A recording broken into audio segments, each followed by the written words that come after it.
Central and Francophone regions of Africa, and as well as the diaspora region. So basically, this is all about Irene, and hopefully, even as we engage with the speakers today, you'll be able to learn more about the project and even as Irene as an institution. I take this opportunity now to welcome Dr. Johannes Atela, our Executive Director. Over to you, Doc. Thank you very much, Dr. Kinyi, for that introduction.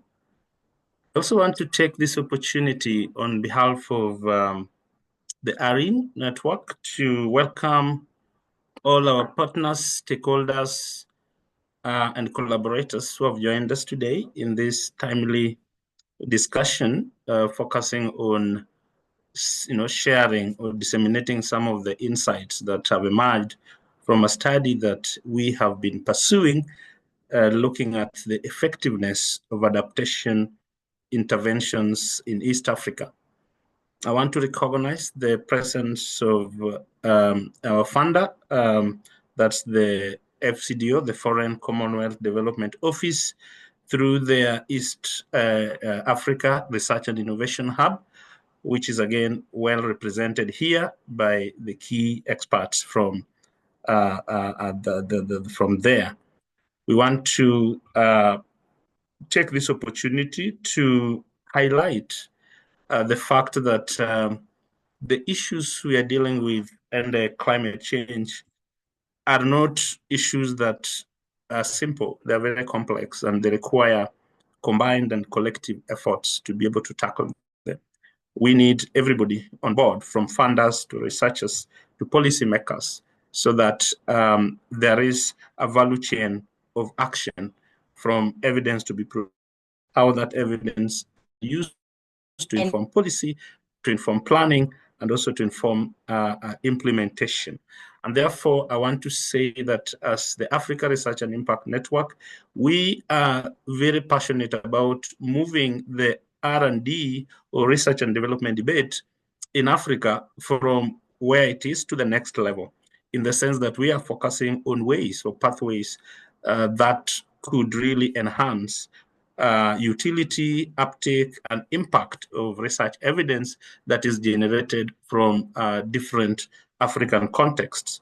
There has been several questions around, why Africa is not really, tapping into the research, into data, into evidence, and using this for innovation and for developing solutions that could tackle the complex challenges. So these are questions that are still us and as ARIN. We are keen to profile the context. What does the context look like at the very local level, at the empirical level? And what are the things that work well in those particular contexts? What are the innovations that work well in those contexts? What are the voices of the different social groups, the vulnerable, the women, the disabled? How can these voices be heard so that they form part of the evidence that then can inform policies, but also can inform investments? And it is with this that we are excited to have been part of this study that has been looking at how adaptation interventions are actually working in practice. Now, this is a significant research and practice gap, because you and me know that adaptation is one of the priority actions or priority areas that most African governments have actually outlined as part of climate action. And this is because Africa is actually already suffering the impacts of climate change. The latest IPCC report highlights that these impacts are not reducing, despite the fact that we've been having investments of adaptation for many years. So the need to really think about what is working and what is not working. Where can we direct the meager resources, the scarce resources that are available to enable impact or to achieve the desired kind of impacts? We are aware that the global funding landscape is changing. The global priorities are also changing, marked by the recent development, that we've seen happening, from the US withdrawing from the Paris Agreement withdrawing funding from some of the important actions. So the big question is, how do we reprioritize our actions? And looking at climate change, it is very critical that that question is answered effectively. And this is why this study has been very exciting to us, because we have tried to understand what is working in terms of adaptation. Are we making progress in adaptation? And if so, what are those niches through which we are making progress, and how can those niches be scaled up and be targeted for more investments? So this is a conversation that is not ending here. We are starting it through this study that we have undertaken. And I do hope that the insights that are going to be shared are going to really be of use or value to the many stakeholders, 100 plus stakeholders who are currently in this session. And we do hope that we can continue the conversation. It doesn't end here. Some of the recommendations from the report open opportunities for new knowledge, new actions, new next steps that we hope to collectively take forward. With those very many remarks, I again welcome you and looking forward to us having this exciting conversation. Back to you, Akinyi. Thank you. Thank you very much, Dr. Attila. After those very insightful remarks, I now welcome Dr. Skinner, the Evidence, Innovation and Inclusion Advisor at FCDO's East Africa Research and Innovation Hub. Over to you, Dr. Skinner. Great. Thank you very much. Great. Well, it's wonderful to be here and great to see so many people on the call. So I want to welcome you all. It's great. I think we've got more than 100 people here. And to say a big thank you to Aaron as our partners for organising this, and to all of you for coming this morning. And really looking forward to what I think is going to be a really exciting presentation, and also I hope a good discussion. So I wanted to introduce myself. I'm Emmeline Skinner. I work in the East Africa Research and Innovation Hub, which is based in the British High Commission here in Nairobi, but we cover 8 countries in the region. And really what we do is bring together local and UK expertise in research, science, tech, and innovation to build and strengthen UK-Africa partnerships, with the objective being seeking innovative solutions to address key development challenges in the East Africa region. We do this through 3 main activities. The first of this is around commissioning research, which is why we're all here today, which we do through the Evidence Fund, which I'll speak about briefly in a moment. Our idea is to really commission research that is relevant and context-specific and demand-responsive in East Africa. Where we can, we like working with local East African research suppliers and organizations, such as Aaron, and really using local evidence to drive more informed decision-making on key areas like climate change, economic growth, health and education. And I think we all agree, those of us who are on the call today, that climate change is one of the biggest challenges facing our generation. And this collective work that Dr. Attila talked about, working together, is so important. And having good quality evidence to drive that really matters, particularly in the context of scarce and, as Dr. Attila pointed out, declining resources with what we're seeing happening with USAID. We really need to understand the effectiveness of what's working and use our resources well. So this kind of research is critical. The second area we work in, as well as research, is really supporting technology and innovation, looking at how can we use these to develop better solutions for the challenges that we see. We invest in and support a range of different initiatives, so driving research, technology and innovation in East Africa. And we look at how we can use these to really drive job creation, promote gender equality and sustainable development. And finally, our work is around partnerships, brokering equitable partnerships between the UK and Africa in everything that we do, because we know that it's working together that we can achieve more. So this partnership with Aaron is part of our work through the Evidence Fund, which is managed by PwC, and I think my colleague from PwC will be speaking more in a moment. The reason we have the Evidence Fund is really to be able to drive better locally generated evidence that can be used to support development, impact and value for money in the region. We understand that the nature of poverty and the global context for development is changing all the time, and we need to be able to respond to this by generating better evidence and understanding these shifting challenges. We also know that evidence is at the heart of driving excellence, value for money and effectiveness. We really need to understand what works, what doesn't work, and where should we be investing our research, our funds.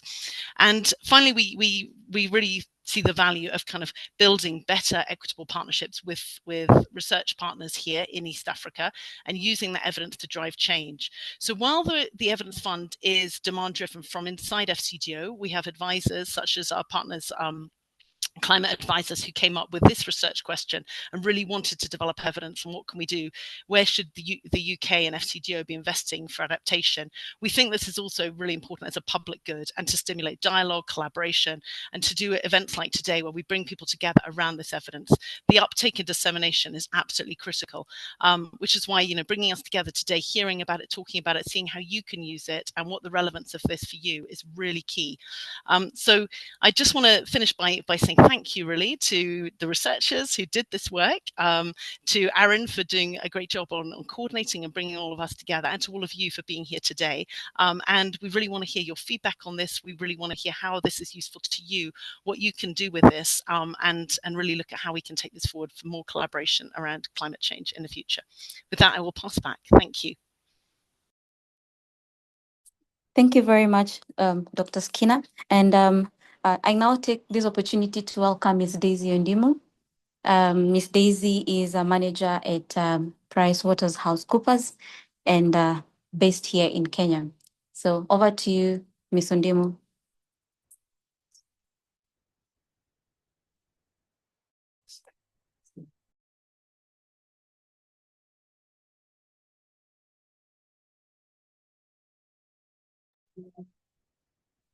Daisy, are you in?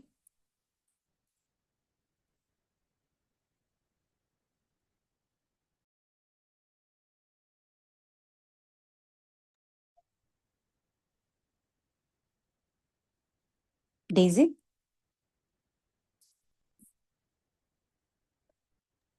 Maybe if Daisy is not in, if JP or anyone from TWC is in, they can make some remarks.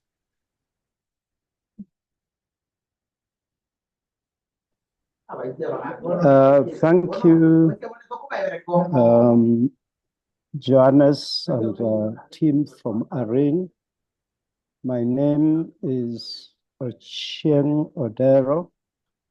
I am the Research and Relationship Manager of the Evidence Fund based at PwC. We are the fund management team. Let me say how pleased we are to be at this stage of dissemination of this particular project.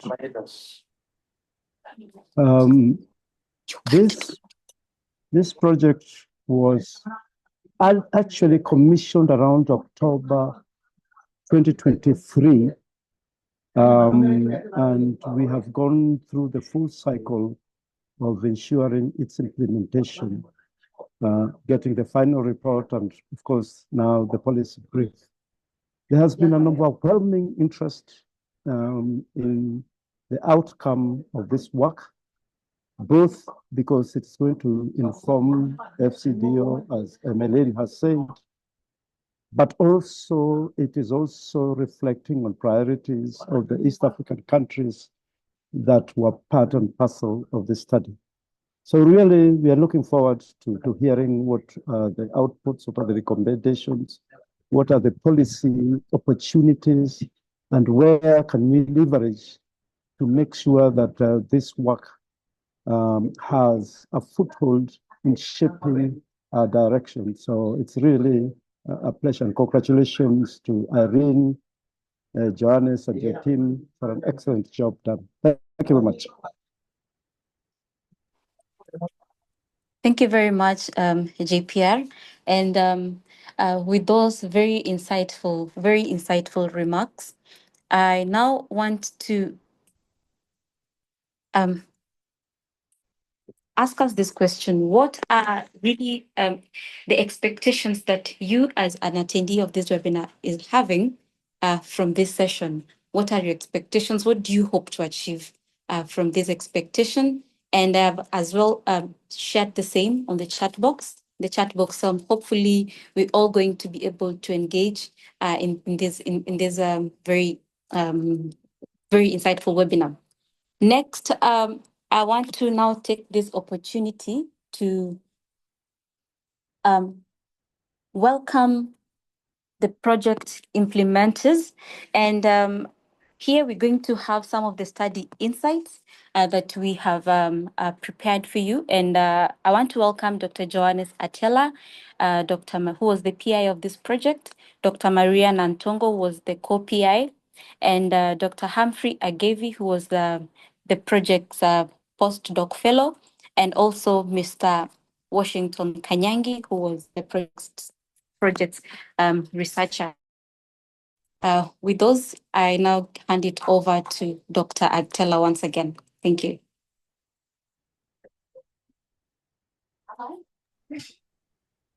All right. Thank you, Ekini, once more. And I'm just going to give a quick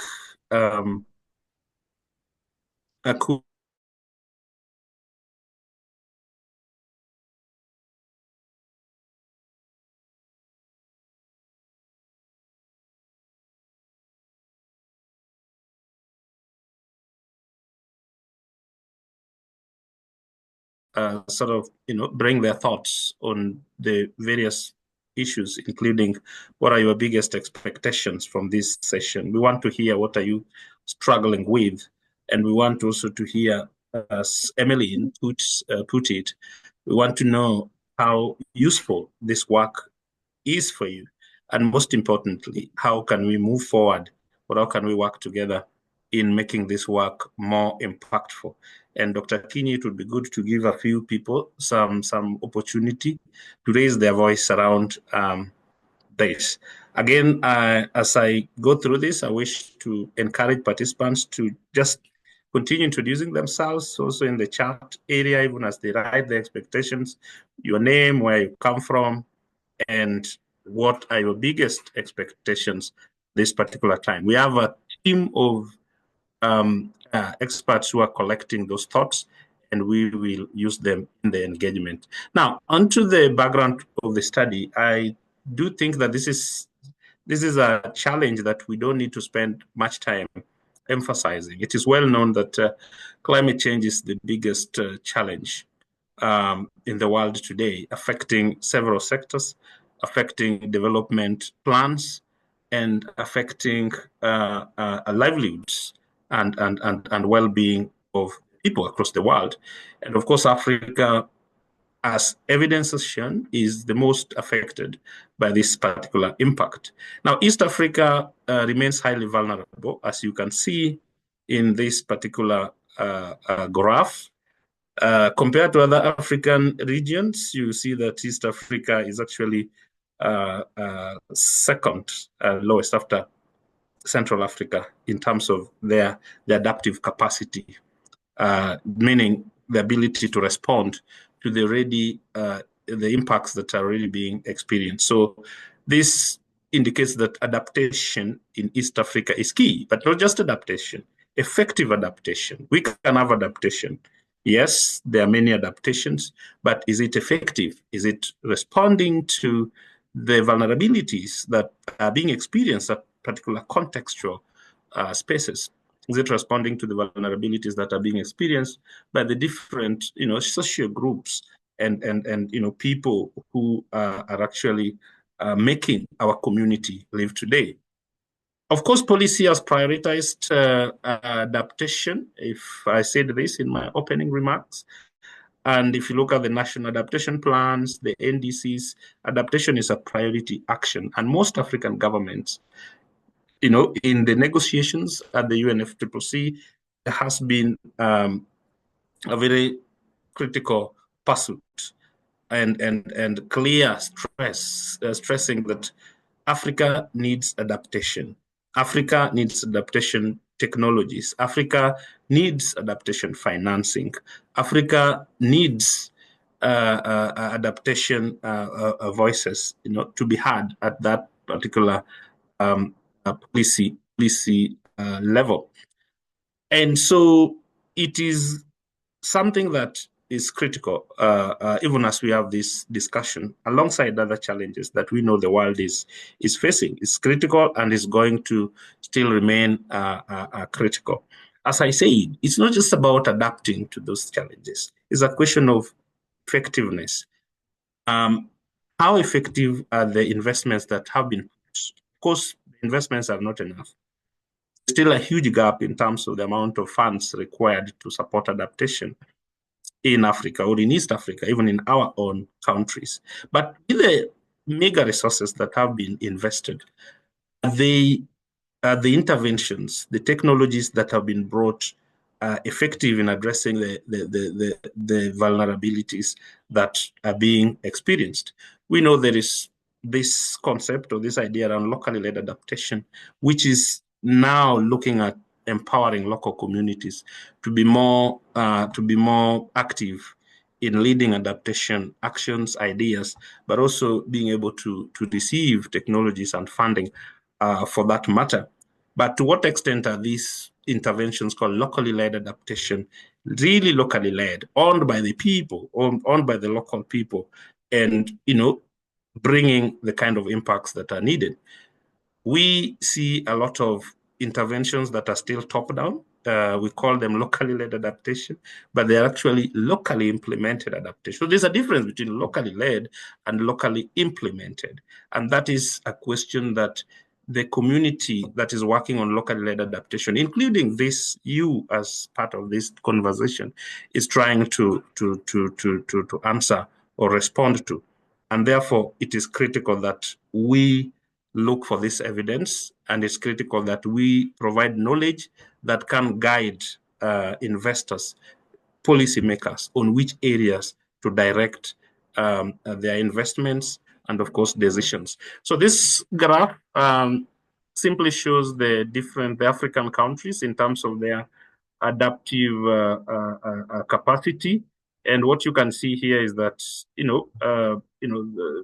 Djibouti is more, from the data, is more resilient compared to other East African countries. And the least, of course, is, as you can see, is South Sudan. Next slide. And therefore, given that background, the main study, I think I've explained many things, was to generate evidence on the effectiveness of adaptation interventions across East Africa to inform, of course, decisions and future investments. The specific objectives are outlined: identify priority adaptation sectors and interventions. We must prioritize. We cannot invest in everything because resources are scarce and impact is required.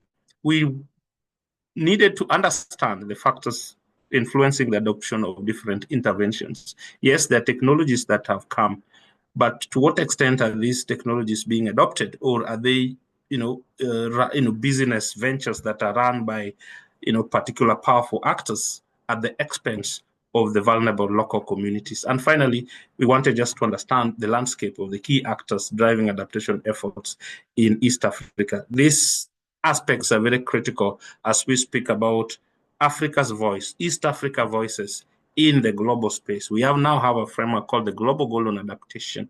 How are we going to engage with that framework? The only way to engage properly and inform that framework and benefit from that framework as Africa is by, building and profiling this evidence around effectiveness, what works, what does not work, and what are the critical indicators. I want to pass it to my colleague, Washington, who is going just to take us through the methodology briefly before we listen to the key insights from the study. Thank you. Yeah, thank you. Thank you, Dr. Johannes. So in our analytical framework, we adopted the same indicators of assessing adaptation in effectiveness. These indicators underscores the fact that the effectiveness of adaptation interventions are those that have high likelihood of achieving the desired outcomes among beneficiaries. His 11 indicators, as you can see, of assessing effectiveness were evaluated and modified into 5 key categories. This was due to the limited time frame and resources that we had. The modified indicators were technological practices and impacts, financing models, adoption and sustainability, governance and policy, gender and social inclusion. We also leveraged on the LEAD framework that is locating evidence, evaluating, assembling evidence that informs decision making. So the framework provided a structured approach to evidence appraisal, ensuring that assessments are both practical and methodologically robust. Next slide. So the study's thematic scope focused on 5 key areas: agriculture and food security, water security and management, nature-based solutions, disaster risk reduction, and climate resilience infrastructure. And this was evaluated across 9 East African countries. Next slide, please.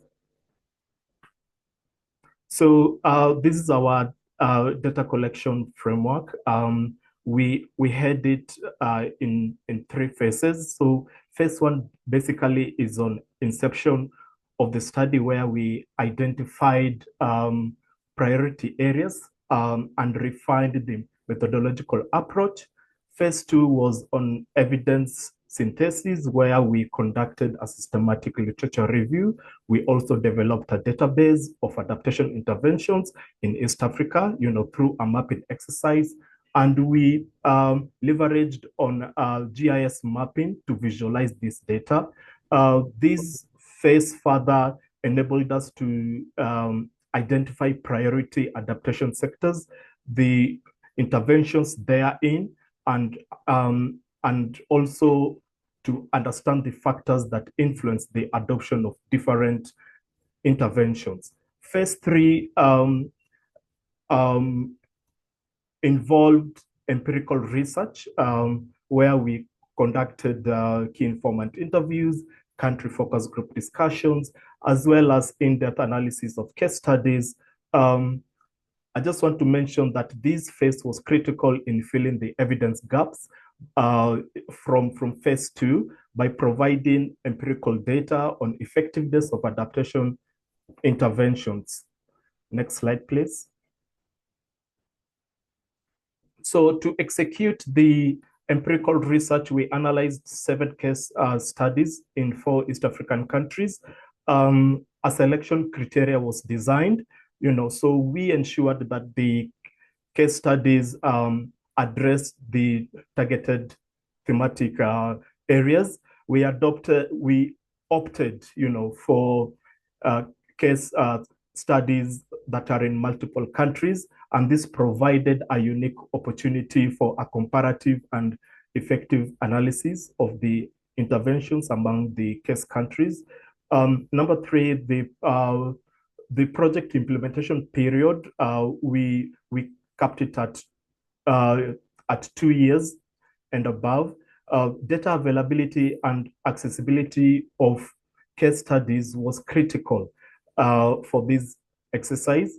And lastly, case studies with an investment potentials were also considered. I now welcome my colleague, Dr. Maria. Thank you. Thank you very much, Washington. Just before Dr.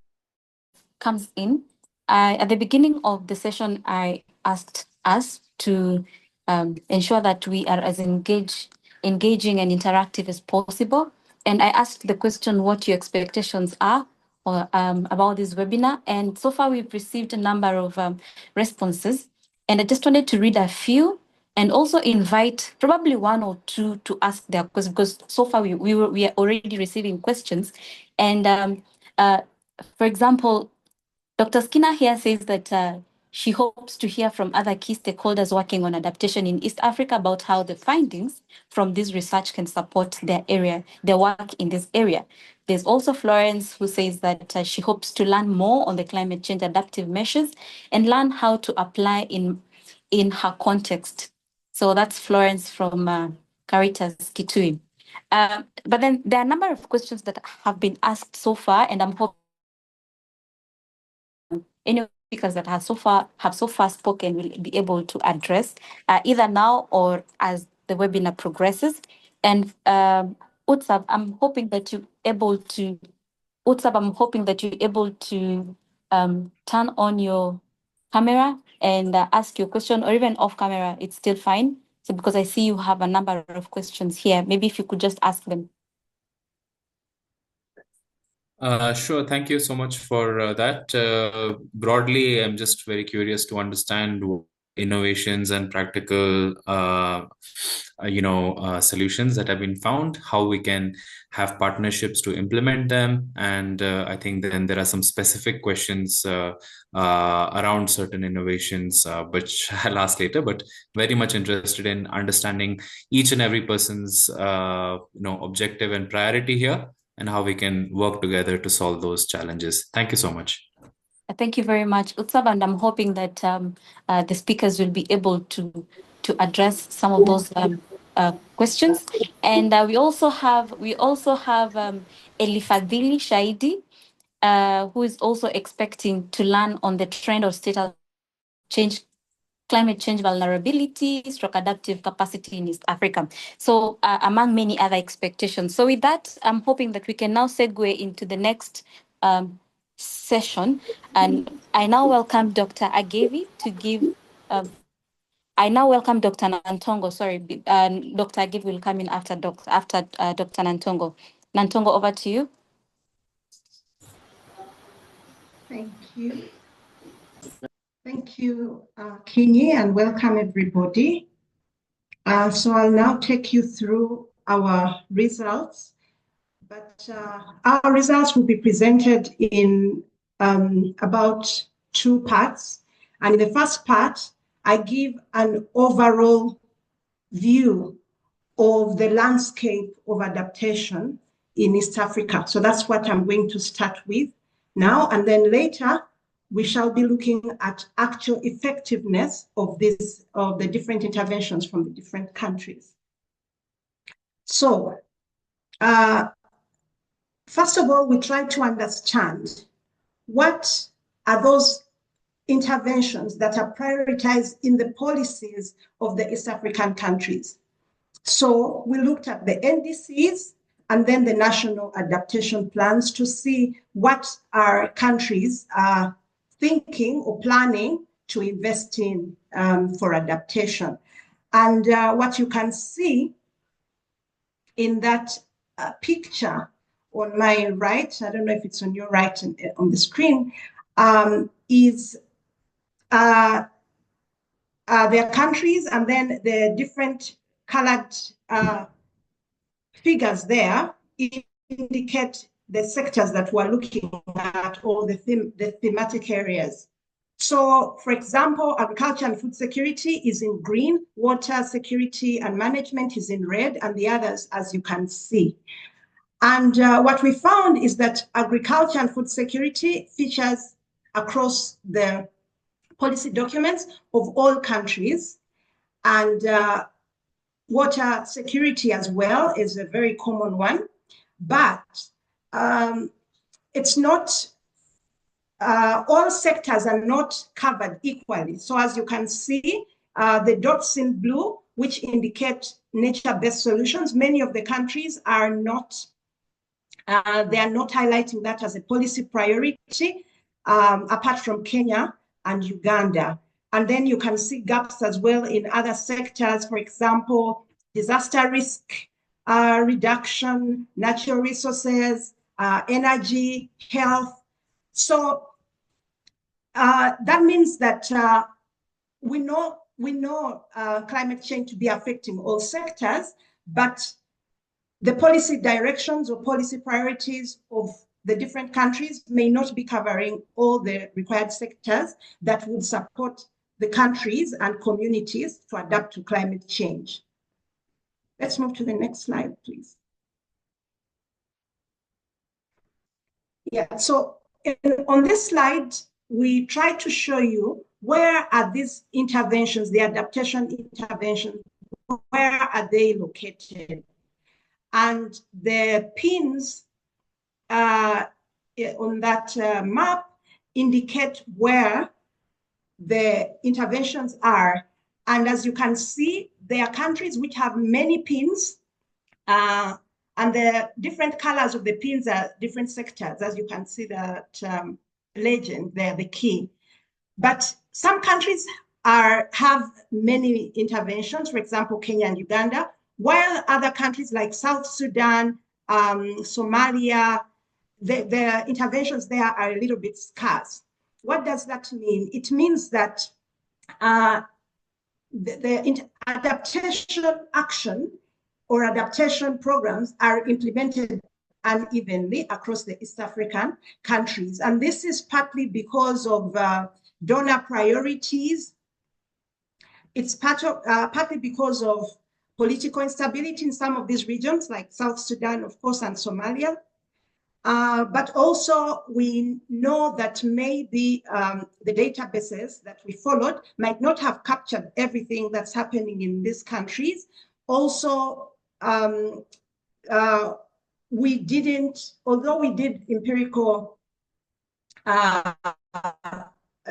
studies with the case studies, but we might not have covered everything that's in all the countries. So this is not to say that there is no adaptation programs in these countries, but from our data, from what we have, we see that there is uneven distribution. And even without the methodological biases that I've just mentioned, I think that there are some countries who have more investments than others.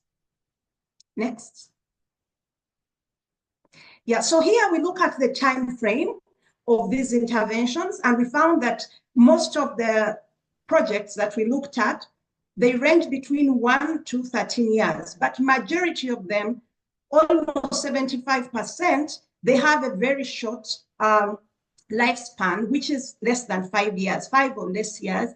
And what does that mean for implementation? It means that it's not, some of these programs might not be effective because of the very short, the project time periods, which are very short. There has to be a lot of learning, a lot of collaboration, and some of these things take time for people to really understand, what's happening, for the stakeholders to work together. But the implementation periods are quite short, as you can see from that graph. So this means that it's important to think about how to design these interventions such that they can be accorded longer time periods for implementation. Next slide. So here we are looking at funding, how is the money provided for adaptation? And what we found is that 90%, most of the adaptation projects that we looked at are based on grant financing. There's very little in terms of equity, although there is also loan financing, but it's mostly adaptation action is mostly reliant on grant funding. And this is a problem because it limits incentives to develop business ideas. So private sector participation in adaptation is really lacking, and there is need to see how to utilize other financing mechanisms to be able to catalyze financing from other sources which are not public sources. Next slide, please. Okay, so here, after giving this overview of adaptation, of the landscape in East Africa, I'm now going to talk a little bit about what we actually found from the perspective of effectiveness. From the perspective of effectiveness, what actually works and what does not work. So we're going to break this down into different sectors, and I'm going now to be talking about the agriculture and food security sector. So like my colleague Washington had mentioned before, we used different indicators to understand effectiveness. So we have indicators on technological practices, financing, policy, and so forth, as Washington had taken you through. So beginning with technological practices, in the agriculture sector, the technological practices that we found are dominant for adaptation are mostly termed as climate smart agriculture strategies. So these include some very, old practices like crop rotation, agroforestry, improved crop and livestock management, things like mulching, relying on drought-tolerant varieties, and so forth. And in terms of effectiveness, we found that actually there is almost agreement everywhere that these work for adaptation. Climate smart agriculture is effective for adaptation.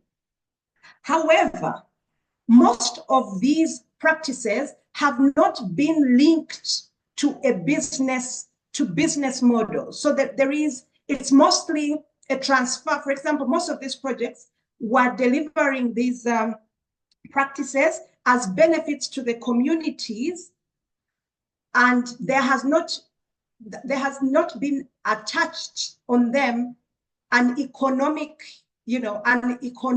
model or a business model for them to be sustainable. That's one. Secondly, we also found that while they are effective, there isn't integration of indigenous knowledge in the implementation or development of these climate smart agriculture strategies. And therefore, it's important to think about how to include business models which make sense, and also to work with indigenous knowledge. Then the next indicator we're looking at was financing. So in terms of financing, there are many types of interventions here. Things like,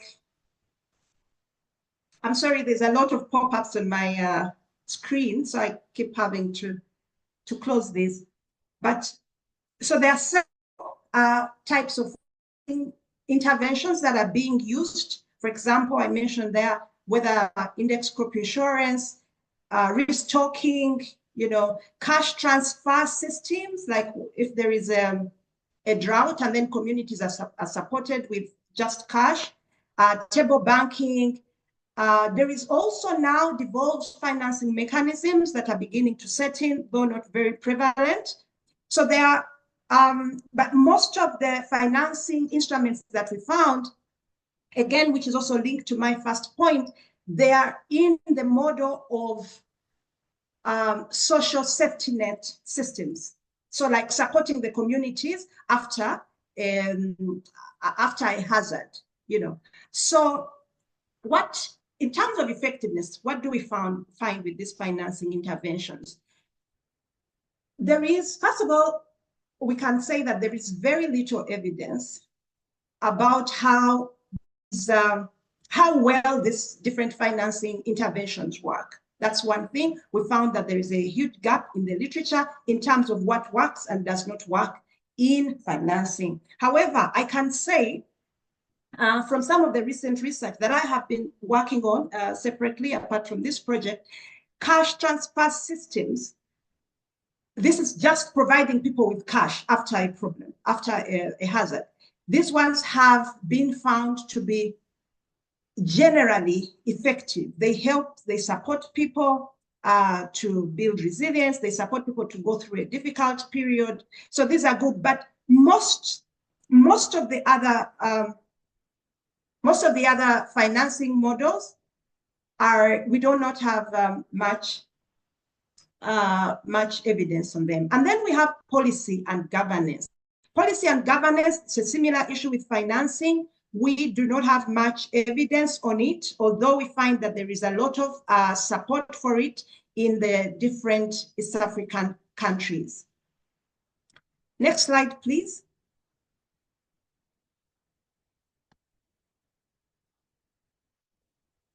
Yes.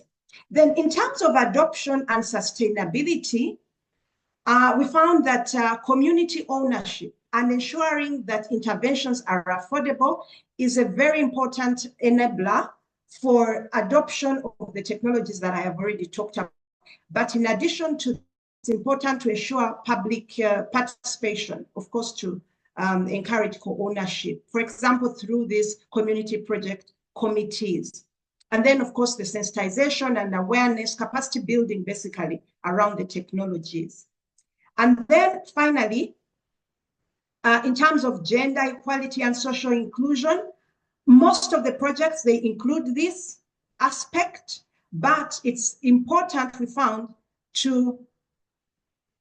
it's important to look at the underlying demographic and cultural orientations in these communities. And there is an example that we gave in the report about where a borehole was dug in a community. It helped the community, but the women and men who are living far, no, sorry, the women and girls who are living far from this borehole they suffered sexual harassment and then wildlife attacks because they had to travel very far from their homes. And because during the day it was very, very hot, so they had to move either very early in the morning or late in the evening, which then exposed them to attacks.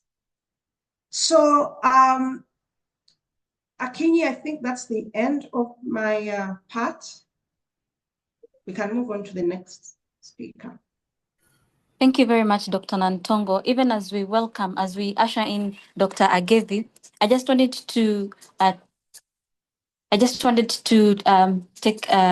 appreciate some of our attendees who've really taken the time to introduce themselves and also continue asking questions and providing letting us know of some of their expectations. And I'm hoping that we're all going to have the time to have these questions addressed during the interactive session that we're going to have after this session, after this particular segment. So, we've seen a number of questions, and due to time constraints, we're hoping that we'll address them not now, but in the next session. So, Dr. Agevi, over to you to kind of summarize the insights, given taking into account the time constraints. Welcome, Agevi. Thank you very much. Thank you for giving me this opportunity just to present the key findings that we got from this great study in relation to effectiveness of adaptation interventions in East Africa region. Water security was also one of the key thematic area. From research, water scarcity is affecting this area greatly from the climate risk study that was done. And from it, we used a number of indicators to assess effectiveness of interventions that have been done in this area. One of the indicator we adopted was technological practices and impacts. And we found out that there are a number of innovations that have been implemented in this zone, including the integrated water management that was effective. We also found out that there are also innovations with regards to micro irrigation, bearing in mind that most farmers in East Africa, around 70%, are smallholder farmers. And we found out that micro irrigation seemed effective because, one, it saves water. Most of the water goes towards the crops that have been planted. And then there is less technological expertise involved even in applying this particular technology, and that meant that anybody can be able to apply that technology. We also found out the issue of rainwater harvesting that was critical in this region. And we found out the issue of in situ rainwater harvesting was also observed. Then we also found out that the aspect that was effective here as an innovation was the issue of welfare that was also being practiced here. And when it comes to the financing model as an indicator, we found out that the issue of private-public partnership seemed to be very effective. And a good example here is we found out projects that are being implemented by the Nature Water Conservancy.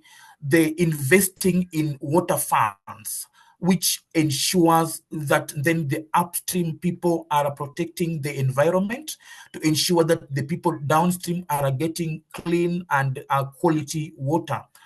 Policy and governance also was very crucial, and we found out that that was effective because that brought about the element of effectiveness by ensuring that there is local ownership, and also it ensured that there is fostering of cross-sectoral collaboration. Next. The third thematic area was nature-based solution. A number of nature-based solutions were effective in this area, including agroforestry, ecosystem-based adaptation was also effective in this area. And it was found that through applying these technologies and integrating participatory approaches, then it ensured that there is maximum co-benefits to the communities and also ensuring that there is greater environmental conservation. We also found out that the elements that have enabled these interventions or can make these interventions to be sustainable include ensuring that once these interventions are being adopted, they need to ensure that they are contextualized within a policy framework, and also ensuring that there is community participation even in the development of joint plans that will be implemented by the communities. And ensuring that also the issue of financing, there was an element of ensuring that locally led business models are incorporated within the financial framework, which then can also ensure that communities also are a part of it. That also seemed to be effective when it comes to nature-based solutions. We also found out that the issue of capacity building, multi-stakeholder partnerships, and ensuring that there is effective monitoring and evaluation frameworks. These are aspects that when they are integrated within the nature-based solutions as adaptation interventions, and then they can also be effective. Gender also came out very strongly, and it was found that most of the projects have integrated gender within them, and it was found that then that this was incorporated through training of the project beneficiaries, and also ensuring that then there are also indicators that can effectively measure gender aspects within the NBS. Then that also came out as an effective area of these interventions. The next intervention was climate resilient infrastructure, and here we found out quite a number of innovations have been implemented and have proven to be effective. These include the rural urban infrastructure. That, for example, in Tanzania, we found out there is the construction of the seawall that was aimed at reducing the rising sea level. We also found out the issue of post-harvest infrastructure, the construction of cold rooms that was also effective in that particular area. And then a good example that is in Kenya, Uganda, and Tanzania, where we found out the issue of the Mkopa solar system as a good example of off-grid power system, whereby you pay as you use that energy system. So there were a number of effective climate resilient infrastructure within this area. Then, of course, there was financing that was also being as an indicator of effectiveness. Although then a number of infrastructure have been funded in this region, of course, through international donor money. And then for effectiveness, then we found out there is need also to tap into the domestic financing, and also ensuring that even as we do that, we ensure that we build the local systems, local institutions that can enhance or strengthen those domestic financing of interventions in Kenya, the devolving of the financing mechanisms, so that it ensures that the local communities have a say in the governance and implementation also of these particular finances. Next.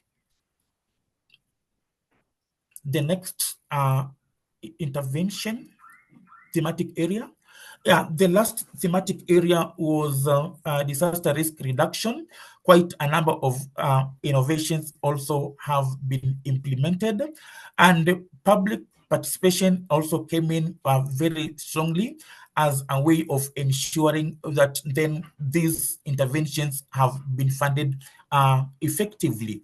And also the issue of integrating in these insurance mechanisms within disaster risk reduction plans was also observable as a way of ensuring that these interventions can be effective. Next. Yeah, just in a summary, some of the key messages that we came up with even during the study is that indeed that East Africa is highly vulnerable to climate change.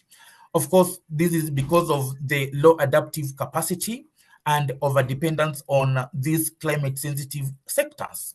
And that implies that there is need to ensure that there is more investment in adaptation. We also found out that there are a number of adaptation interventions in East Africa, including in agriculture and food security.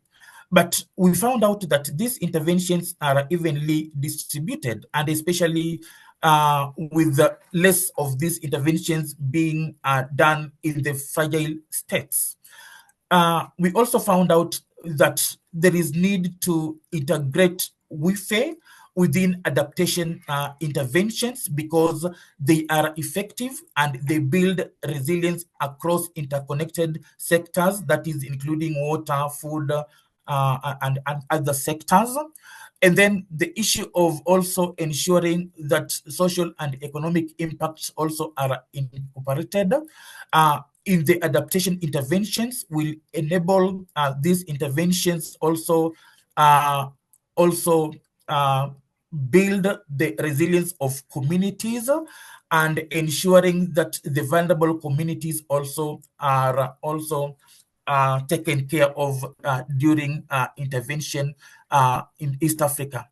The issue of ensuring that ecological benefits are considered in these interventions came out strongly. And so there is need to ensure that to incorporate these benefits, there is need to develop good tools and indicators that then can be able to capture the benefits, the ecological benefits, and this will enhance effectiveness of these interventions. And the issue of also ensuring that reducing the institutional and funding challenges by reducing the misalignment of financing also came out very strongly. Some of the recommendations that we can be able to put across as from the study we did include the need to promote balanced distribution of interventions, even including in the fragile states, strengthening local frameworks, developing locally led metrics to ensure that they capture the voices and aspirations of the local communities, leveraging on Wi-Fi, and also ensuring that the vulnerable communities are targeted even during the implementation of these interventions. To conclude, we can be able to say that, next, that there has been significant progress in the coverage of effectiveness of climate interventions in East Africa. But this is contextual, with measurements of effectiveness still being variable, and there also remains some critical gaps in addressing vulnerability to climate change.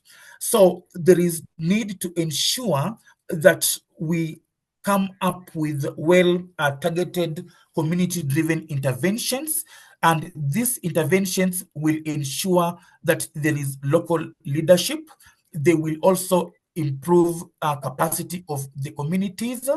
And lastly, through community-driven interventions, they will also enhance sustainability and hence building resilience of the vulnerable communities. Thank you. Thank you very much, Dr. Agevi. And all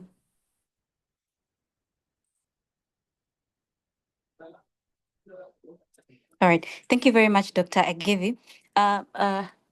We're now supposed to move into the panel discussions, and my colleague, okay. But I want to, before we do that, I want to kindly take this opportunity to, because I see a number of questions that have been asked here, and I just wanted to highlight a few, because especially those that speak into the project itself. And I see one from Eli Fadili, and he says that I hope Eli Fadili, he or she, says that he's from Climate Action Network Tanzania, and from the session is expected to learn those. And he had a number of questions that that he was hoping could be addressed throughout this session. And most importantly that I see here is what can be done for East Africa to graduate from being with low adaptive capacity towards its having a high adaptive capacity. And my other colleague from Ethiopia, I see Johannes Mengistu, and Johannes is raising a concern here that he or she noticed in one of the slides from Dr. Nantongo's presentation that Ethiopia's policy-based climate action interventions across various sectors are relatively minimal compared to some East African countries. Could you please clarify the methodology used to collect the data, the type of data involved, the sources of this data, and how the data was validated? So I'm hoping that, and then the last question that I'm going to ask our presenters is from Stella Ndiwa, at least for gender balance. Stella asks, how can climate adaptation be better integrated with the broader environmental planning strategies? What innovative mechanisms what innovative finance mechanisms can be leveraged to enhance adaptation? And did the study identify any cases of maladaptation in climate adaptation intervention? How did the study differentiate between successful adaptation and interventions that increase vulnerability? So from these questions, I'm hoping that we're able to address them now as Dr. Atela, Dr. Nantongo, Dr. Agevi, Washington. Are you able to take any of them at this moment before we usher in our panelists? Just briefly, because we're going to have another session, Q&A session. Maybe just to come in on the transitioning from short-term coping into more enhanced adaptive capacity. I think there's a raft of recommendations that we have provided based on the findings across the indicators. One being the financial models that are being used to support adaptation in the region. Most of the models are grant short-term projects, and these are mainly supporting benefit transfers rather than longer-term market interactions that could create sort of a sustainable action and more sort of robust adaptive capacity. And in these grants also, there is very little, frameworks or requirements included to have interventions develop business models that then can sustain or link to the private sector for more enhanced, funding and sustained action. So one of the things that needs to be done, we've made that recommendation, is the need to strengthen the financial systems for adaptation, both in terms of the policy, the institutional setup, but also the local frameworks that could aid in supporting or identifying, profiling some of the innovative actions that then can be transitioned into business cases for adaptation. And I think the other point that maybe I might want to highlight is the ecological benefits of adaptation. There is already very strong bias towards funding mitigation, and there's money for mitigation compared to what is available for adaptation. Most private sector actors want to fund mitigation because the results are clear. So if adaptation is able to also show that actions that are being taken are actually also contributing to some ecological benefit, including carbon offsetting, I see that there's an opportunity there to tap into new financing opportunities or new sort of interests that could then, scale up adaptation and make it bigger, more sustained, and in that case, enhancing the adaptive capacity. There are many other recommendations: capacity building at institutional and individual levels, issues of local community empowerment. I mentioned this. The need to ensure that local leadership is strengthened is very critical, among others. So that's what I can say on that. In case studies, I don't know, Washington or Dr. Maria, again, you could highlight something. Yeah, thank you very much, Dr. Atela. Due to time, I'm going to have to cut that short because we have another Q&A session that we're going to address this in depth. So with this, I want to kind of segue us into the panel discussion, and we have a number of speakers. We have a number of speakers who are lined up to give us more insights into today's theme. And with us here is Professor Cromwell Lucorito, who is the adaptation lead at Intergovernmental Panel of Climate Change. And we also have Dr. Mohamed Ali. This is the Climate Change Advisor, Office of the President, Kenyan President, and Chair of the Africa Group of Negotiators. We also have Ms. Fatima Rajabali, the Africa lead at Climate and Development Knowledge Network. And finally, we have Dr. Justice Musa, who is the Climate Change Specialist at Adaptation Fund. So welcome our panelists, our esteemed panelists. And just to start with Professor Lucorito,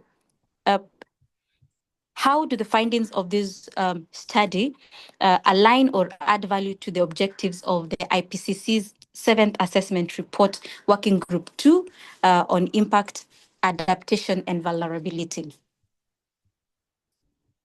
Over to you, Professor Lucorito.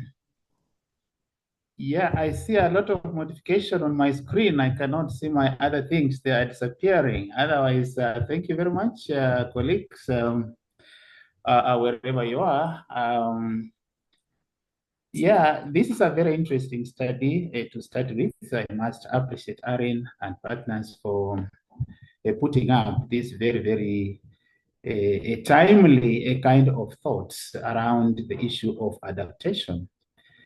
Bearing in mind that that has been drummed severally as a priority for us in Africa. And therefore, trying to assess the effectiveness of adaptation, especially in East Africa, from where I sit, is very, very critical. But my worry from what I hear is that we are looking at adaptation here through a lens of only a narrow segment of the donor-funded initiatives, which to me, I think from the outset gives me a bit of worry. Simply because adaptation has to do with everybody. And the segment, which is indeed very crucial, in my view, is the section or segment that is really embracing indigenous and local knowledge system-driven adaptation, because that is what we have worked for generations. It has brought us to this level where our partners feel that we are really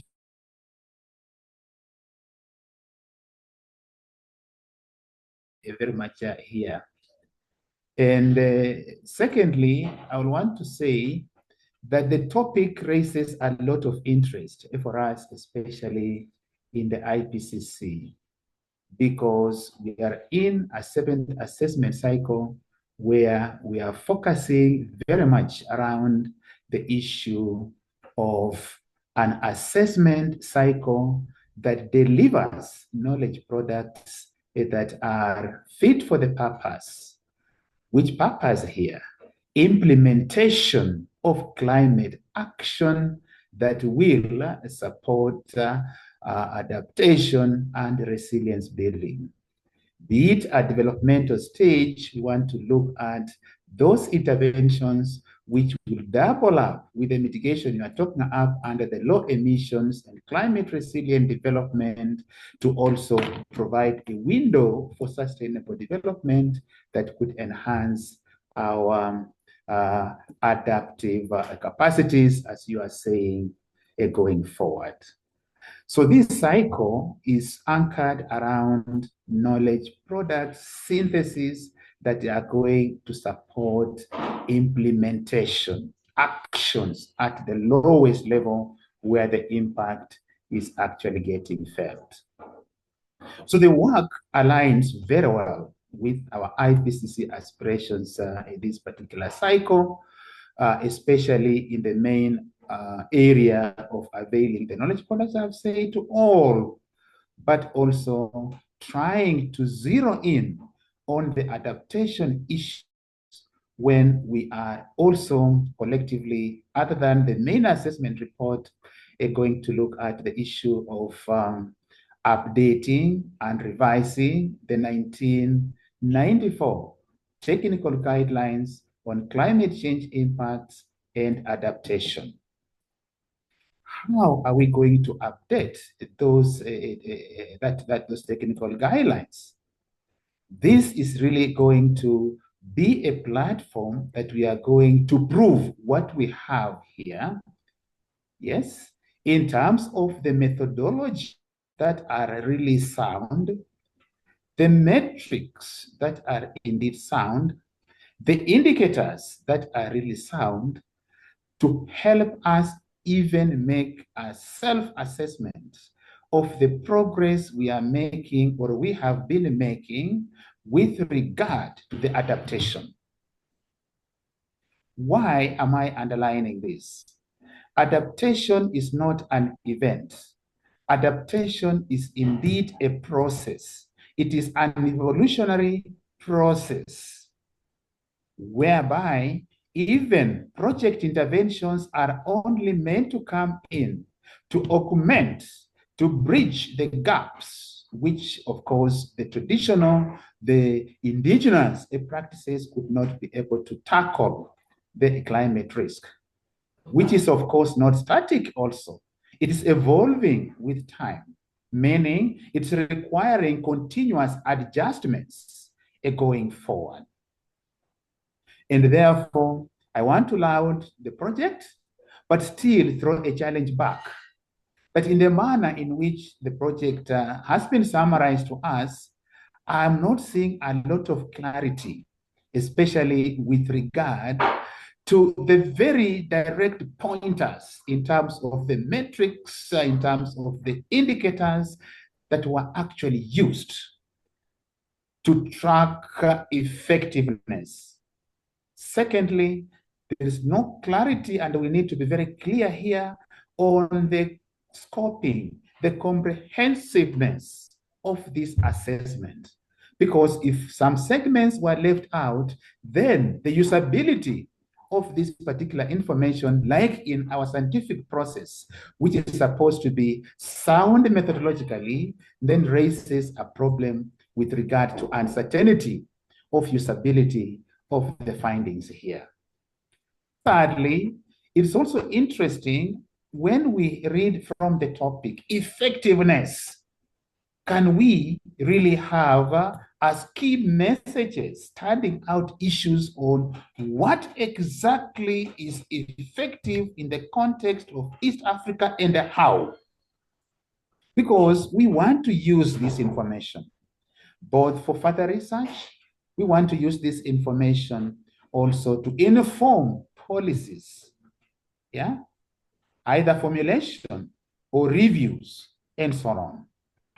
And therefore, we need really to use this one here as a landing page, a landing platform, this study, but go back and repackage the results of these studies alongside clear pointers, because we want to see products that can actually support even the UNFCCC engagements, where we are already seeing issues of adaptation indicators, adaptation metrics now being worked around, even as a low-hanging fruit, before we come to even our IPCC assessment, which will also come to inform the same process.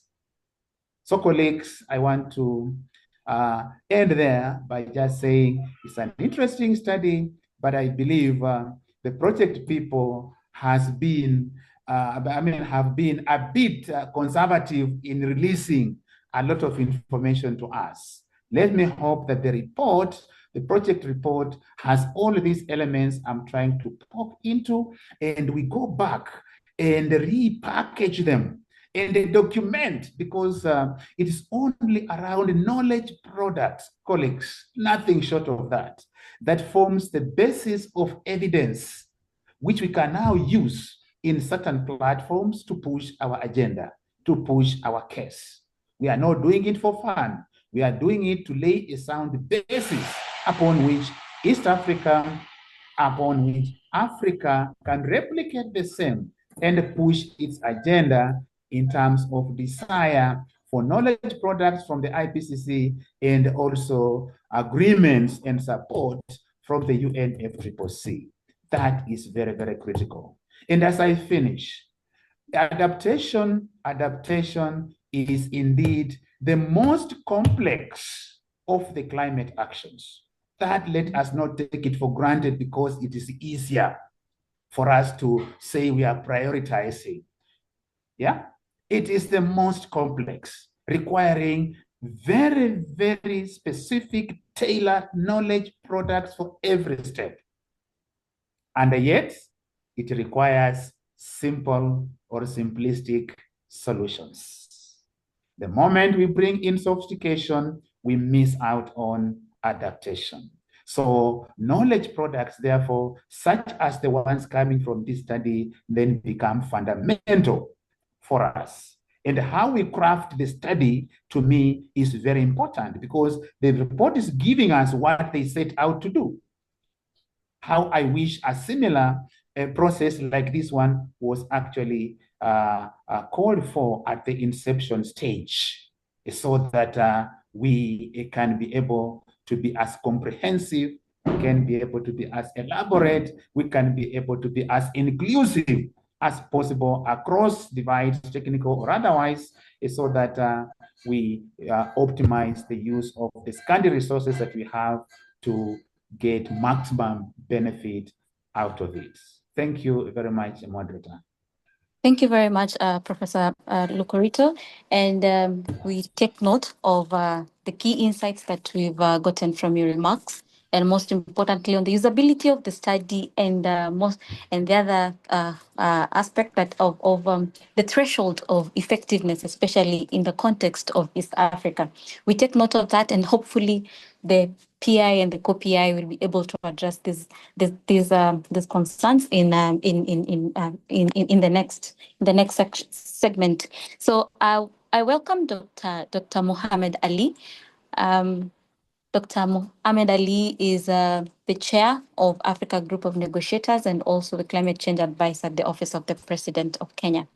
Over to you, Dr. Mohammed Ali, to address the question on what ways do you see the insights and recommendations of this report contributing to the adaptation aspirations of Kenya and Africa under the auspices of the NDC and national adaptation plans. Over to you, Dr. Ali.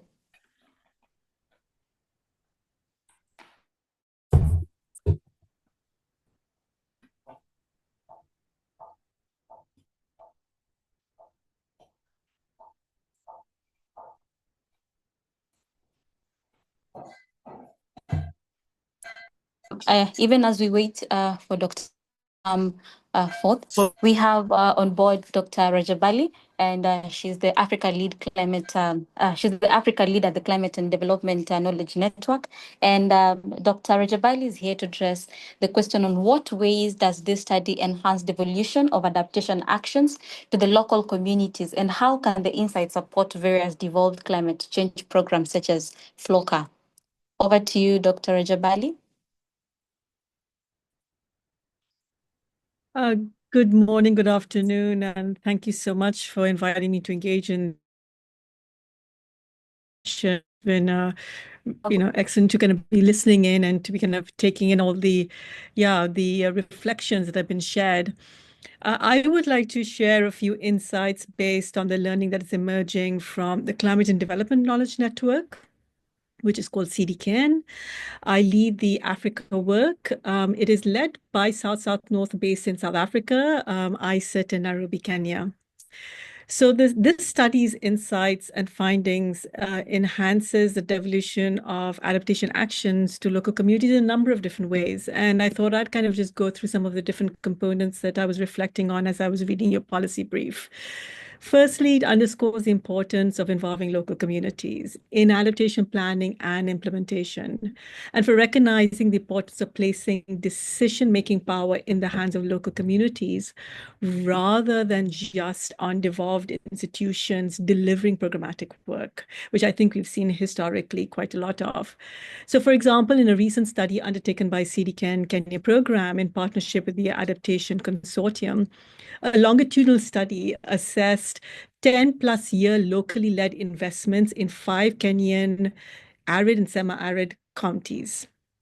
And this was through the County Climate Change Fund mechanism. So what it really highlighted is this mechanism allows communities to manage their water security through locally led investments. This has not only enhanced accountability and sustainability, but it's also encouraged the use of local knowledge and traditional governance institutions that the community understands and accepts. The ward committees as well, which are part of the which are made up of the local community members, are also there to, supporting to ensure that communities' needs and perspectives are being represented in decisions on what adaptation investments are supported and how they are maintained. And I can share I can share some links in the chat later so that you can have a look at some of the resources that I think really complement this study.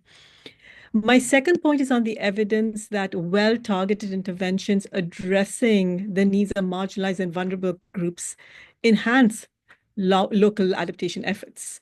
With this in mind, it's also important to draw on the need for more attention on gender equitable and socially inclusive interventions with an intersectional lens. Because I heard when you were talking about the report, some of the findings were around, gender, equity, tick. But these subgroups like women, men, boys, girls are largely not further differentiated and can be treated as homogeneous categories. So that is, intersectionality of multiple identities are not further unpacked.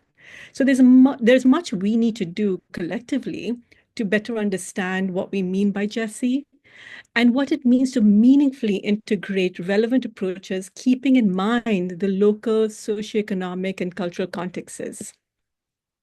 In terms of targeting interventions of the most vulnerable or marginalized at a devolved level, it is also important. It is an opportunity to tailor specific climate services to strengthen their voice, engagement, and participation in climate change related activities. So, for example, the use of indigenous languages or using local radio, community radio as a means of getting different voices heard, and so forth.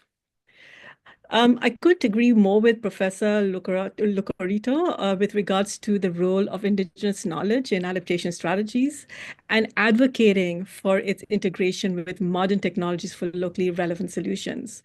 We see this in Kenya and also in our Mozambican work, which I suppose is not contextual to the East African discussion, where in arid and semi-arid regions, indigenous water storage methods such as sand dams or earth ponds, traditional irrigation techniques are promoted where appropriate.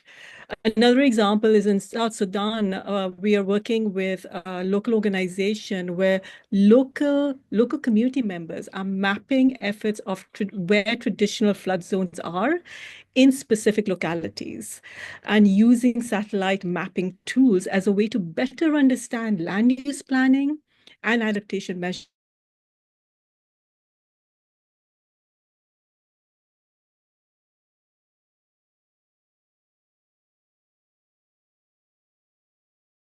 As well as in funding mechanisms. Points to the promotion of like sectorally integrated approaches. We've heard quite a bit about NBS, which requires local design interventions, and that's critically important. But these integrated strategies need to be aligned with devolved climate adaptation initiatives. For instance, in the context of, let's say, Kenya, like program like FLOCA can I both advocate for and support county land use policies that integrate ecosystem conservation into water and agriculture management, for example, through wetland restorations, or work with strategic local actors in arid and semi-arid counties to support the integration of indigenous rangeland restoration practices to combat desertification. But this obviously needs to happen at scale. So national or local government need to develop action plans that integrate these approaches into agriculture, water, and energy sectors, and so forth. But at a local level investments in knowledge hubs like Marifa centers, for example, which we have across Eastern Africa, allow for traditional and modern climate adaptation knowledge exchanges among farmers, local leaders, technical experts to ground cross-sectoral activities. One of the other points I wanted to raise was around the study's suggestion on transitioning from short-term project-based funding to sustainable financing models. I mean, this is a challenge we're all grappling with. How can we make sustainable financing accessible at all levels? We have diverse devolved mechanisms that we can learn from that go well beyond the East African region that can shape new financial models and ways to leverage international all the way to like private sector funding for local, and it must be about local access with ideally limited administrative and reporting burdens, which is difficult when you're working at the most local level. But this also spotlights the importance of capacitating local institutions to design bankable projects, which is what we are trying to do through our locally led adaptation grantees across 5 countries in the region. And I was listening to Dr. Tella. I mean, absolutely, there are, short-term funding does not help us by any means. So we are trying to experiment with the use of a bridging finance mechanism for our LLA projects to ensure that when our funding stops for that particular small grant, it does not impact the institution due to, let's say, retrenchment of capacitated staff. So we're trying to find ways of how we can potentially offer support to think about new types of business models that the institutions can start thinking about to further enhance their ability to continue the excellent, the fantastic work that they're doing. I just want to make one response in relation to the conversations that have been happening on indicators. All programs focusing on devolved actions should plan to measure the impacts of adaptation actions from the very local level and from the design stage. For some countries, that may mean supporting governments in establishing policies, institutional frameworks that enables generation of data and knowledge that then helps measure the impacts of adaptation. But it's also about capacity strengthening for all the key actors that are involved in that process. And whilst you was talking in the earlier segment, I was thinking about, to demonstrate the effectiveness of adaptation action, it also requires a shared and validated understanding of adaptation metrics at a local level, at a national level, at a global level. And while some global and national indicators may require to be tailored to a local level, it's just as equally important to understand the community indicators that tell their satisfaction. So with that, I'll stop here and hand back to you. Thank you very much, Dr. Rajabali. And next on stage is Dr.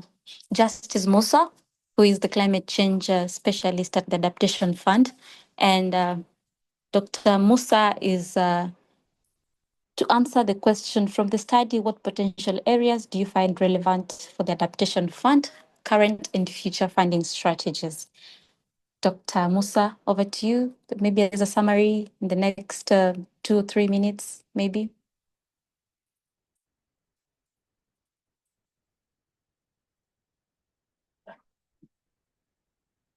Okay. As we hopefully he'll be able to join us.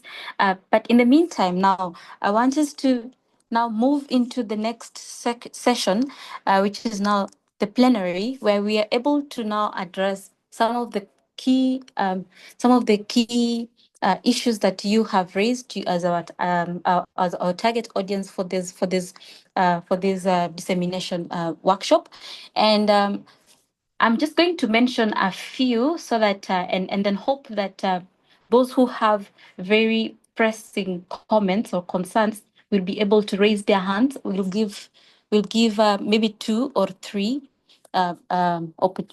slots for 2 or 3 people to address these concerns orally. But in the meantime, I want to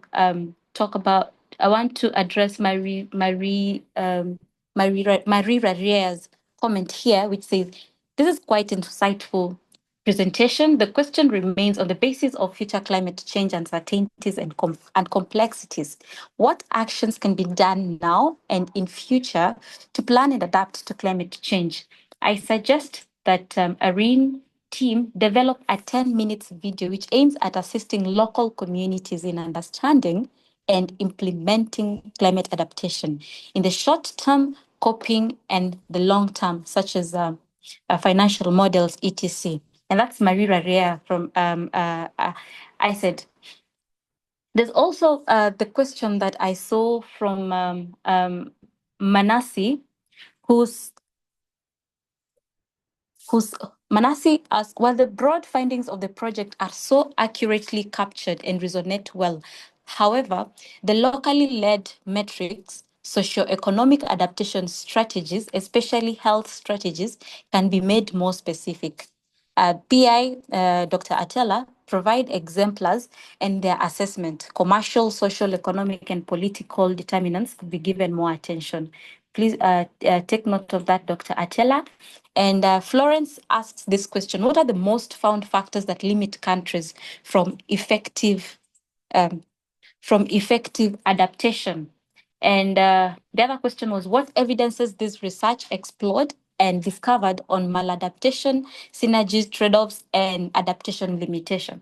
I'm hoping that the PI, the co-PI, and Dr. Agivin and Mr. Kanyangi, as well as our panelists, will be able to address this first round of questions. Meanwhile, if you have a particular pressing concern or that you feel you really need to present orally, please raise your hand and I'll give you the opportunity.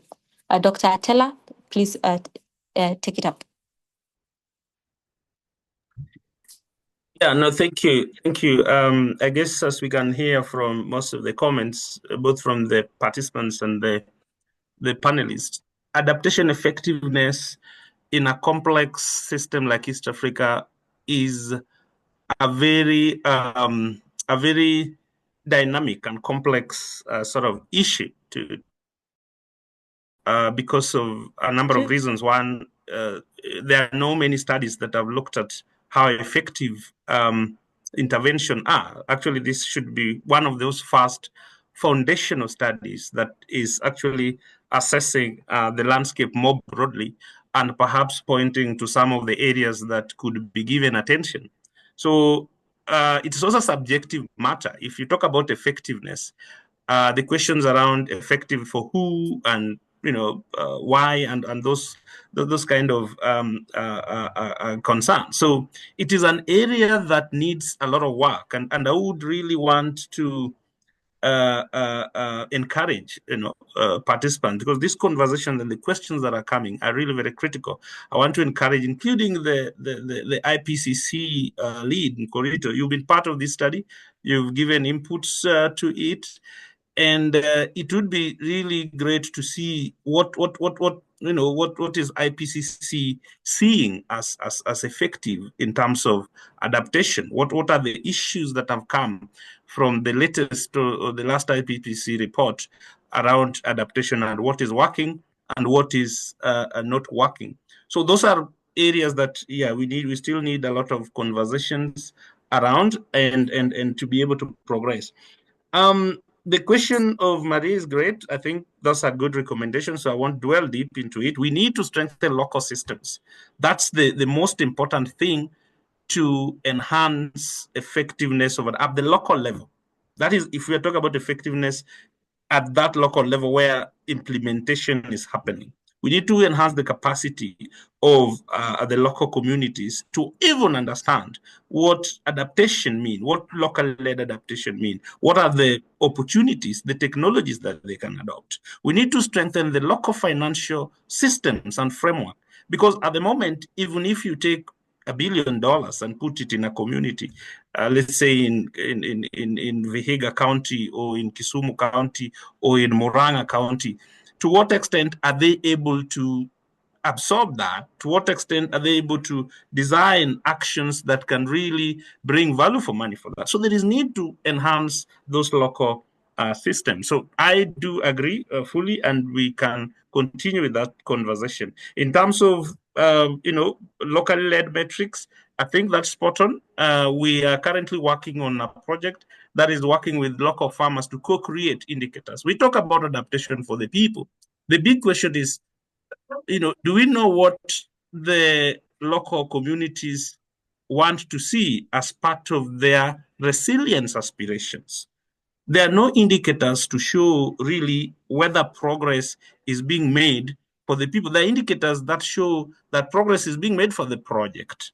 They're more of outcome and numbers. But in terms of the real contextual aspirations of the local people, those indicators are not there. So we have a project called the Local-Led Adaptation Metrics project that we are trying to work with farmers or local communities to really co-create those resilience visions. What do they want to see, so that they can really inform what we are trying to deal with here in terms of effectiveness. Otherwise, there's still a lot of details in the report that I think would really be informative to different participants when the report is shared accordingly. On maladaptation, I don't know whether Washington or Agevi, you are in the field most of the times. Do you have some comments on that? Yeah, and I'll just give one example with regards to maladaptation. There's this case study that we, undertook in Kenya, and we were informed by the project officer and the project beneficiaries, that initially, in their efforts in being water secure, the initial investments went into, constructing water pans. But due to the extreme heat, warm temperatures within that region, the water that was in the water pan, could not serve the community for more than 3 months, and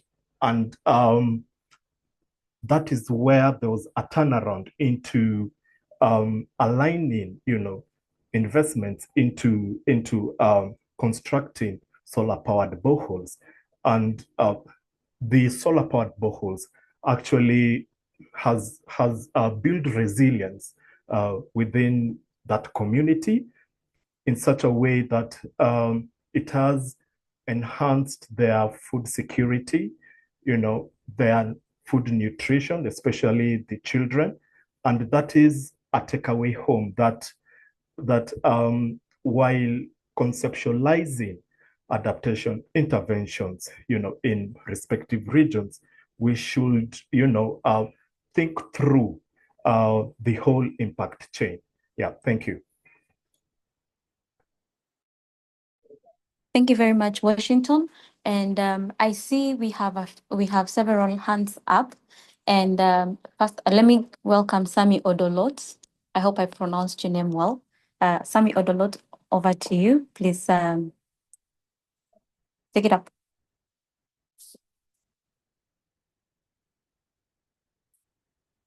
Sami, in case you're speaking, you're muted.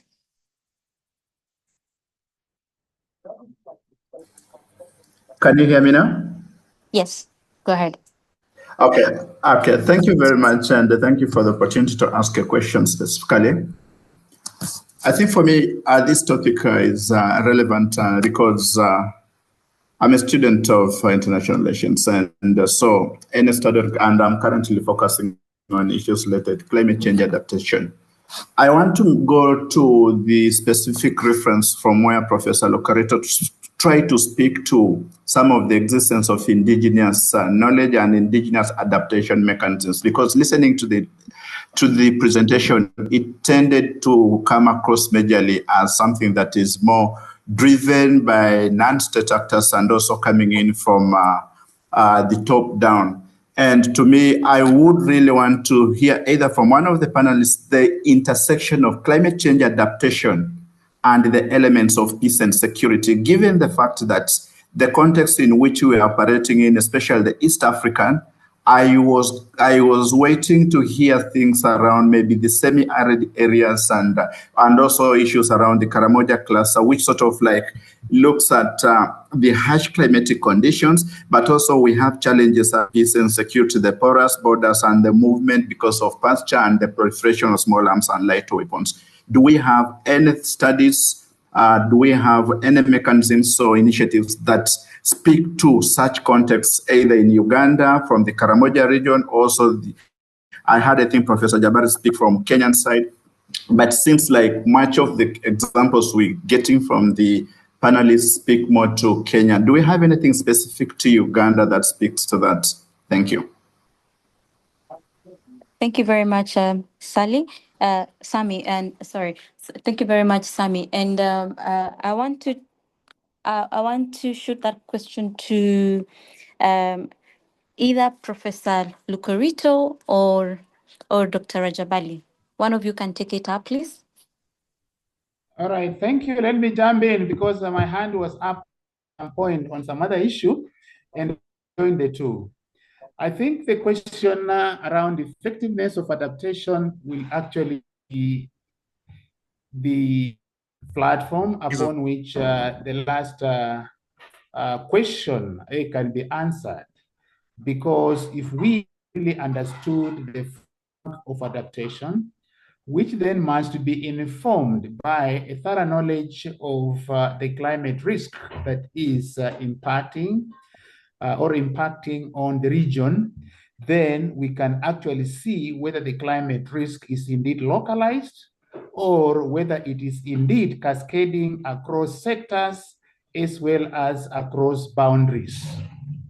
So in this context, we find that most of the climate risks impacting Eastern Africa, for example, are cascading and transboundary in nature, which will require, of course, transboundary and adaptation response strategies if we must afford ourselves peace and security in the region.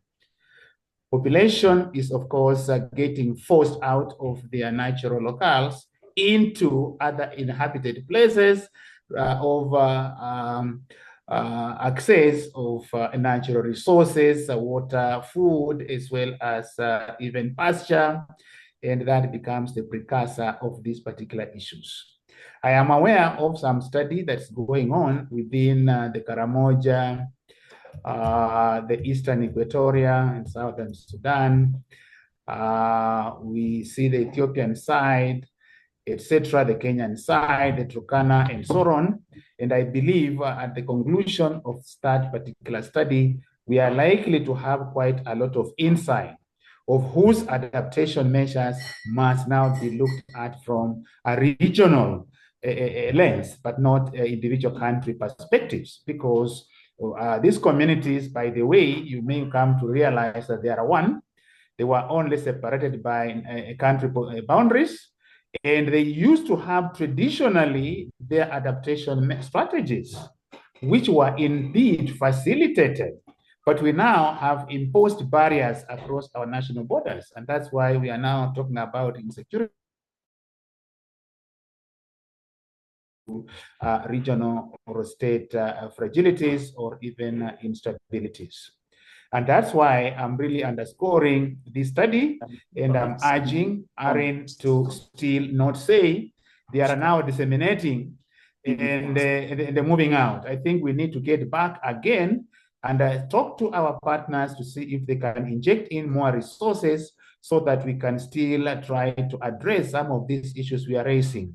Why I say so is because from the IPC side, our experts for this cycle have already given us a whole chapter on current adaptation progress, effectiveness, and adequacy.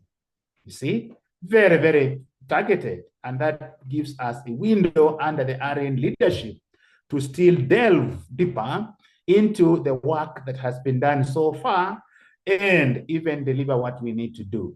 Because we have focus around adaptation progress, gaps, limits, and barriers, indicators, metrics to measure adaptation against the goals, then adequacy and effectiveness of support for adaptation and risk management, adaptation costs, trade-offs, benefits, and co-benefits, and finally, evidence of effectiveness and adequacy of state and non-state actions at various scales in the context of adaptation. So we have a lot to do that we are expecting our experts, our authors to synthesize, but they are going to synthesize information which is already there. But is it there along these points I'm talking about? AREN kindly take the lead, mobilize Africa's writers, let us actually turn around that report into tangible products and find themselves into our assessment report, and that will filter into the policy process and therefore trickle down to the local level to support our adaptation initiatives. Thank you very much. Thank you very much, Professor Lukorito. And as we come to the close of this session, I take note of David Oremo's comment that community-based indicators should be designed based on their vulnerability index. This system will georeference data in one platform. The primary data will be collected using the RIMA framework, Resilience Index Measurement Index, as developed by UN FAO.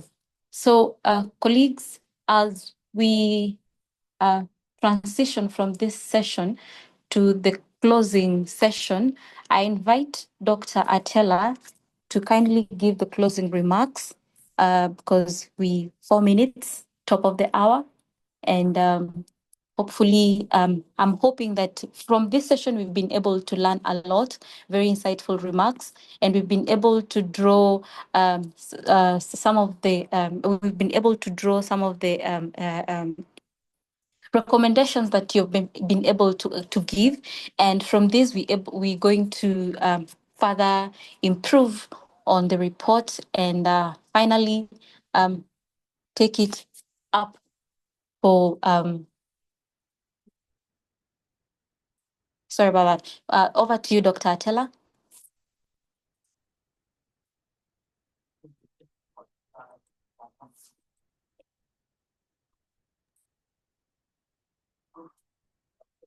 Right, thank you, Kinyi. I don't know whether just to ask for another 5 minutes if the other team members also have any reactions to some of the comments. And again, as stated initially, we would like to learn a bit more in terms of where you see the report or the study as being useful. And I guess this will mainly be practical when you receive the entire report. But before I say a few words of closing, maybe I don't know whether the other members of the study team have something to react or to say. Yeah, it could take a few minutes to do so. Yeah, thank you very much. Participants, thank you very much for the comments that have come from this great webinar. These comments are great, and of course, they build up to already the study that we have been able to do. And just to look at some of the comments that have been and issues that have been raised in the chat box. The issues, for example, around social protection, whether this was considered. Yes, this was considered, and especially when looking at the insurance frameworks, and especially in arid areas, those were considered. When you look at the arid areas, of course, there are different frameworks that we were able to look at that have been developed and implemented in those areas, and they have been effective even in enabling those communities to adapt to the climate change variabilities in those areas. And then the issues also around the carbon markets, also whether they should also be considered as areas of financing. Yes, we were able to get a number of also studies that looked at carbon markets within this East African region. Just to name two of them is, for example, the North Rangelands Trust. That one is in northern Kenya. And then also at the coast, we also have the Mikoko Pamoja project. These are proven projects that have shown the issue of carbon markets and how they have been effective. And one of the things that was notable there that have made these mechanisms to work clearly and effectively is the issue of local ownership, ensuring that the communities own such projects, and this has enhanced sustainability in those particular projects. Kanyangi, do you have something to add? Yeah, real quick. I just want to, echo Professor Lukorito's sentiments that adaptation interventions are not events, but are a complex evolution process. And this underscores our argument in the report that effectiveness of adaptation interventions should be able to consider the whole impact chain, that is from the conceptualization, co-implementation, and if at all there is any readjustment of the strategies, that should happen actually, because the outcomes are really key in ensuring that our vulnerable communities across the region, they are resilient, against the climate risk. So yeah, I just wanted to underscore that very key point. Thank you. I also wanted to say, by the way, I'm Maria, and I was the lead researcher for the Ugandan team. I'd like to respond to the comment on if we have any examples from Karamoja specifically. I'd like to say that we have specific examples from different parts of Uganda. These are in the report. We have these examples, but we didn't have a particular case study from the Karamoja region. However, there are examples that are in a region that's close to Karamoja, and the results that we get, we cannot really generalize to all of the case studies because there is also contextual dynamics that influence adaptation outcomes. But a key takeaway, I think, which has already been highlighted, is the integrated approach to adaptation. I think this one, we find it across all of the case studies that we looked at in Uganda and the different countries. Thank you. Okay, so thank you so much, Maria and colleagues, for those additions. I guess time has really gone, and allow me, as we close this session, as you will realize that this is a conversation that is very, very, I would say it's a red light conversation. And there are many questions that need to be answered. We've got almost 100 plus questions, comments on the chat sections. There are conversations about different people wanting to know what's happening in their context, in their spaces.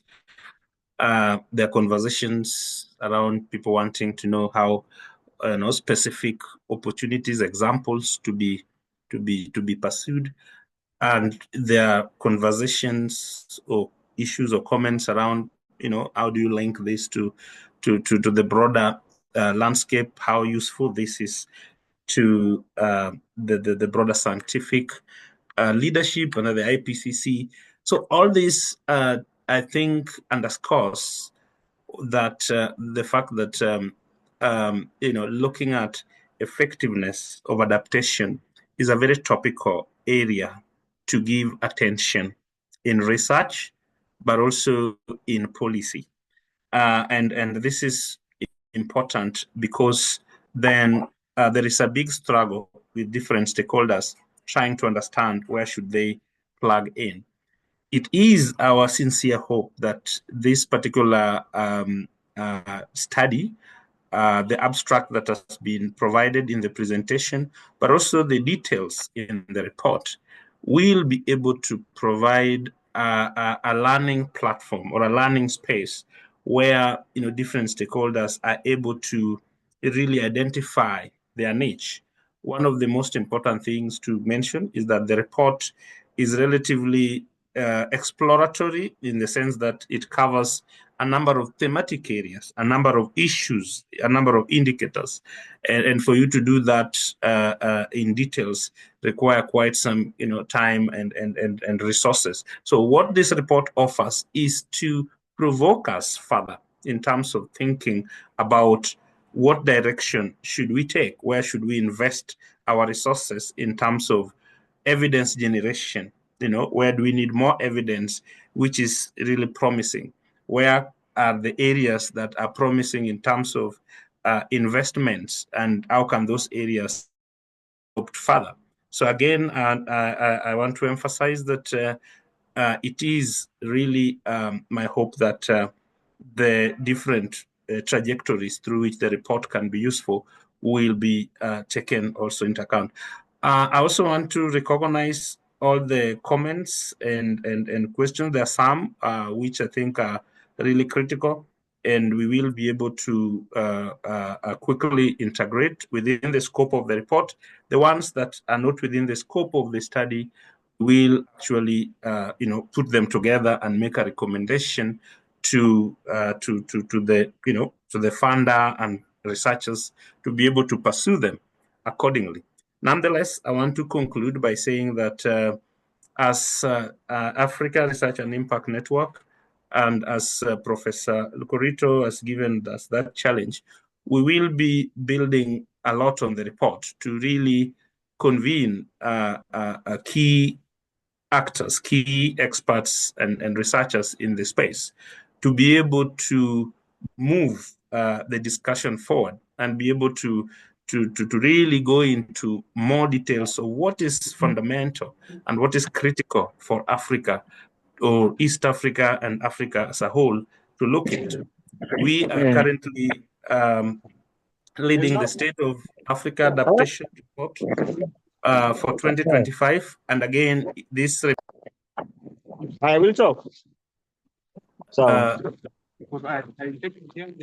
okay, there was some distraction. I conclude that, yeah, we will continue to work with all the stakeholders, create a more concerted leadership and continued conversation that can progress this particular topic to the next level. Otherwise, I also want to say thank you so much to everybody who has been part of this conversation and for your contribution. I want to thank the FCDO, led by Emmeline, who has been here for their support to be able to undertake this particular provocative, to say so, study.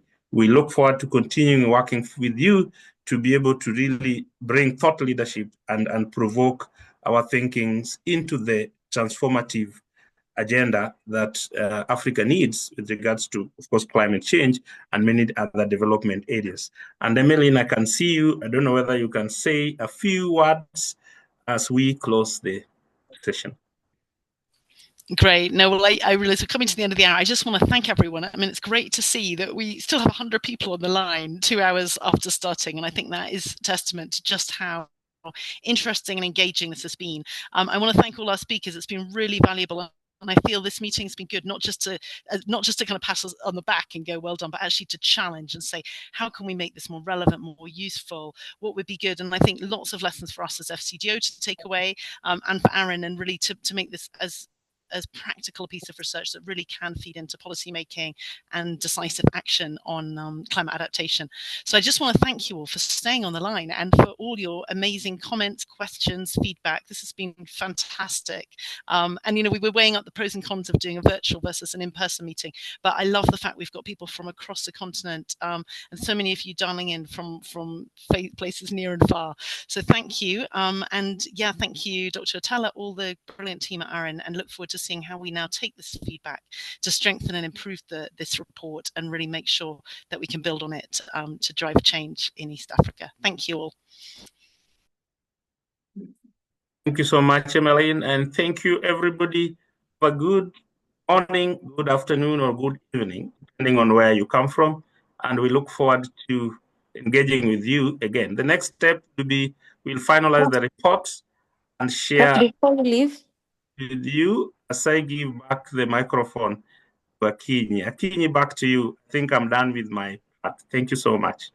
Thank you very much, Dr. Atela. I will now hand it over to Nancy to take us through the photo session. Please, at this point, we request you to turn on your if you agree to do so, if you're okay doing so that we can take the photos.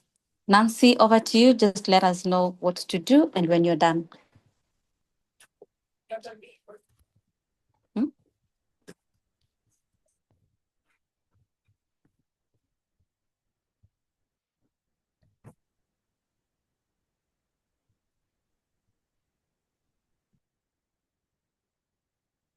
Kindly let us turn on our cameras.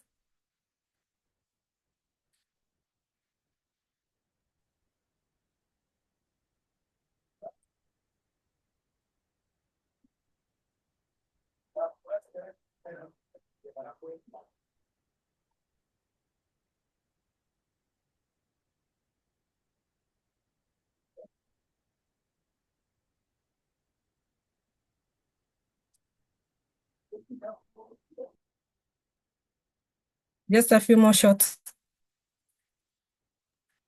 Nancy, you love to pay us for taking too many shots.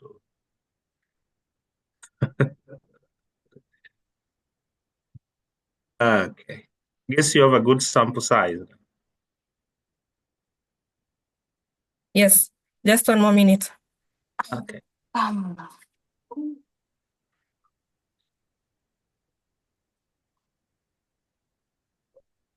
done Okay. it. Yes. Okay, that's fine. Thank you very much, Nancy, and thank you very much, colleagues. I don't want to rehash everything that has been said, but you all have a wonderful weekend ahead. Bye-bye. Bye. Thank you very Thank much, you. everybody. Bye-bye. Bye. Thank you. Bye. Bye. Thank you.